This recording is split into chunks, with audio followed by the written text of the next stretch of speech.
Hey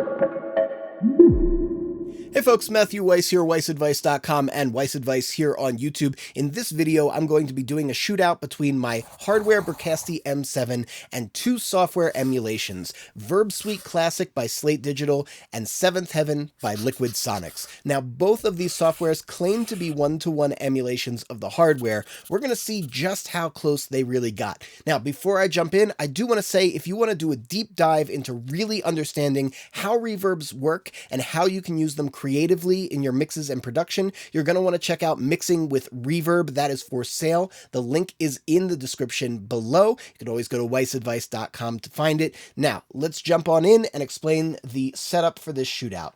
So a lot of the times people do shootouts with reverbs using things like claps or pings or bursts of white noise. I did not want to do that. I wanted to use a broadband musical source. So I thought perhaps snare drum, I thought perhaps acoustic guitar, I thought perhaps vocal. The most broadband of those is the snare, but the most broadband and dynamic of those is the vocal. So guess what? You're being subjected to my singing voice again.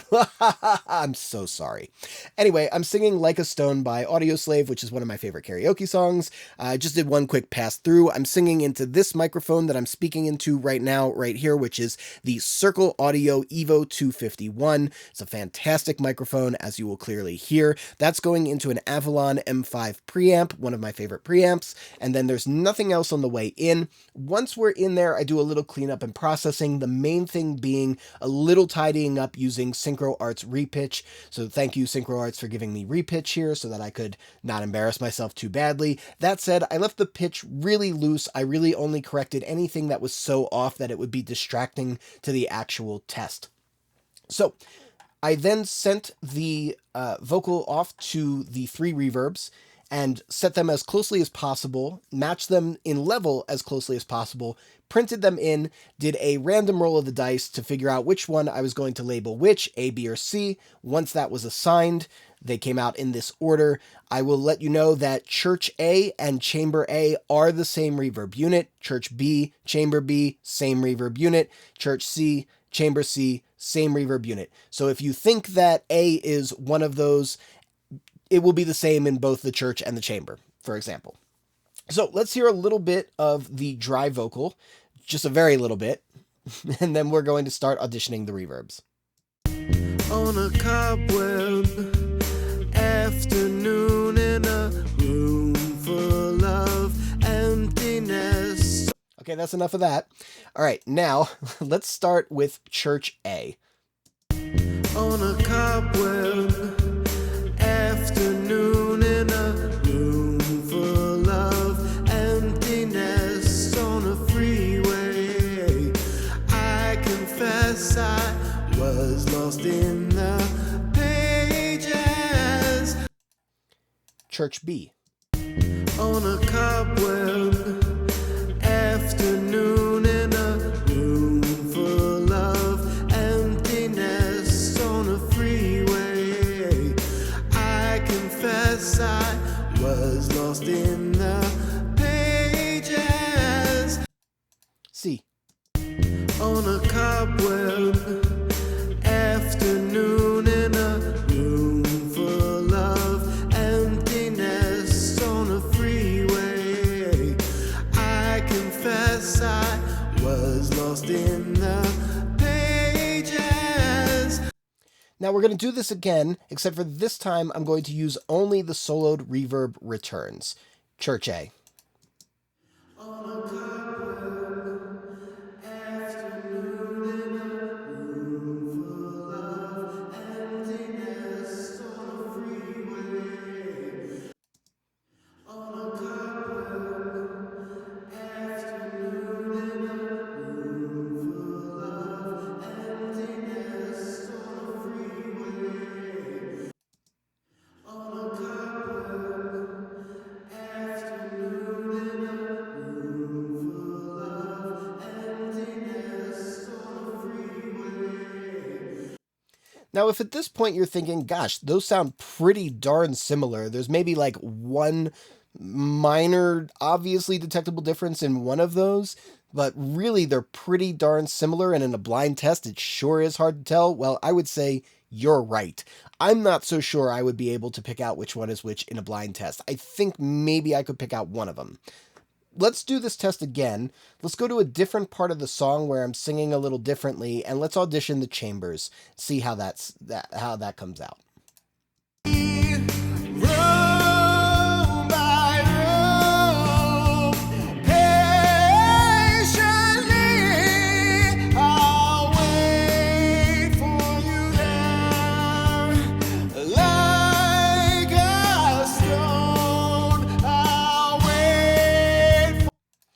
Chamber B.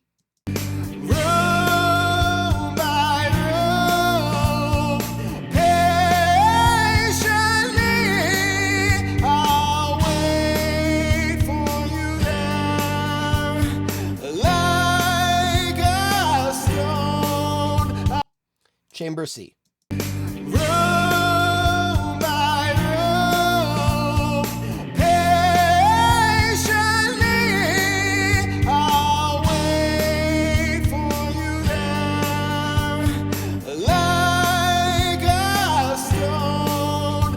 Okay, now we are going to audition them just hearing the returns one more time. Chamber A.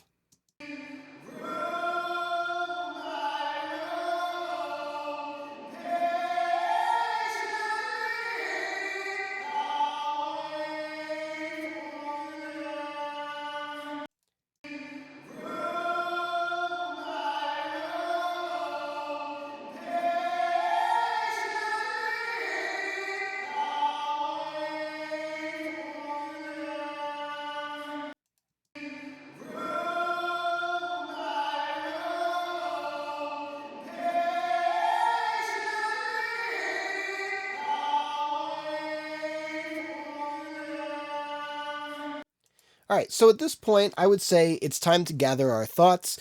First, I would want you to think, do you have a preference? Because which one is the more expensive and even which one is the better one isn't necessarily going to be what's preferable for a song. So first, gather your preferences, if you even have any, and then maybe just for fun, wager a guess which might be which. So you can pause it right here. Don't cheat. That defeats the purpose of all that. Like I said, I'm not sure I could pick these out in a blind test, so if you don't get it right, that is not an embarrassment of any sort. These are close. Okay, once we've paused it, once we've thought that, once you've commented below what you think, what your preferences are, and which you think is which, then we're going to go and start dissecting this on a more analytical level. All right, here we go. All right, so let's jump back over to the front of the song here, or actually let's go from the second verse here and let's listen to the church. Let's go let's go in order. Let's start with church A here. On my deathbed, I would pray to the gods and the angels.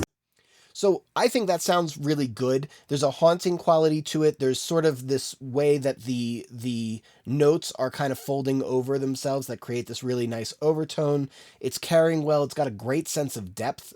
With a church, you're going to be getting a longer attack window, so you're really going to be looking for a good, solid sense of depth. And I think that that's going to be ultimately what wins the day on the sound here. Let's check out B. On my deathbed, I would pray to the gods and the angels like a pagan.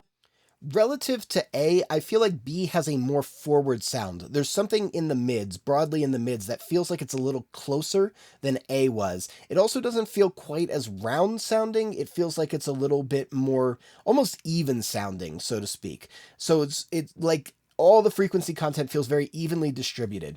Let's check out C.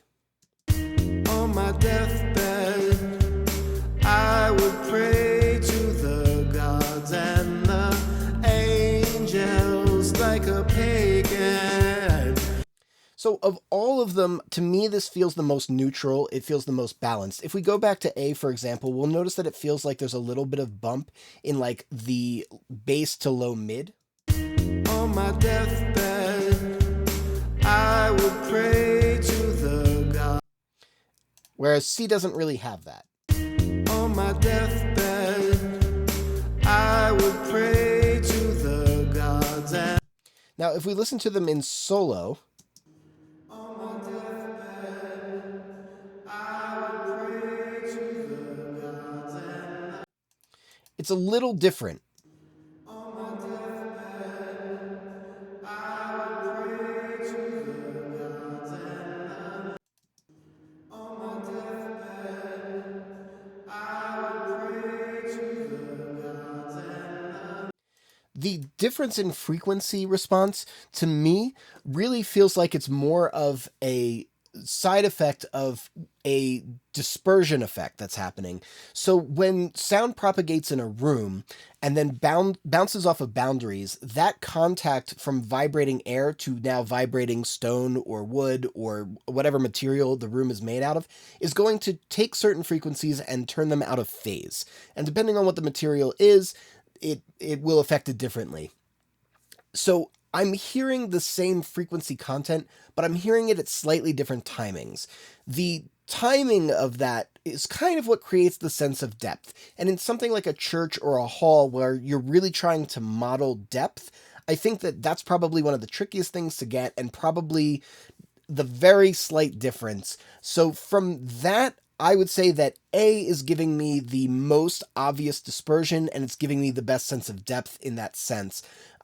B, I would say, is probably a little bit more forward. It feels like all the frequency content is kind of coming back in at the same time. It's still going through an attack window, so there's still echo density buildup, which is creating a nice sense of front to back imaging, but because the frequencies are all coming in at the same time, I would say it doesn't have quite the depth that A has. C, it's very, very close. I'd say I'd put that like right in between maybe A and B in terms of how much I'm hearing that effect. I would say because there's a little bit less of the low mid overall, it kind of throws things off. So it's very hard to tell if what I'm hearing as a lack of depth versus A in C is because of that neutral low mid or if it's because of actual kind of timing dispersion going on. Now, let's jump up to the hook here, what we played before. We played it like from around here. Let's go through A, B, and C again. row by row, patiently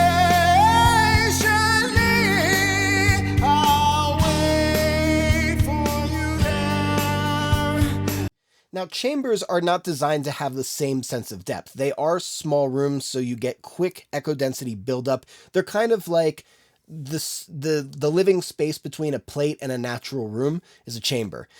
Chambers are designed to have a very dense sound as well. In this particular case, I feel like I'm getting a really nice sense of depth, although it's more upfront sounding, so it makes everything very bold. I love the way this sounds. I'm very, very happy with it overall. Good density and richness as well. All right, let's play B. Row by row, patiently I'll wait for you there. At least in the context of the complete mix, I love that. That one is probably my favorite. We're going to play C real quick, but I think you'll hear why. Row by row, patiently I'll wait for you there. C, because of where I'm singing in my register, I feel the lack of the low mid. B is giving me everything from my voice very forward and very balanced in a tonal way. I don't think that I would need any kind of EQ or shaping or changing on the back end of chamber B. It feels like it just blends in really perfectly, gives me a really, really nice color, everything like that. I'm going to play them in solo mode. That might change the way we hear things.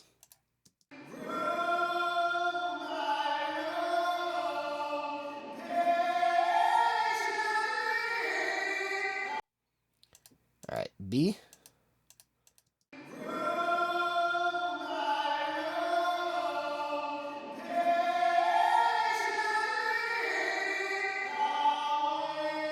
In solo, I'm not as in love with B.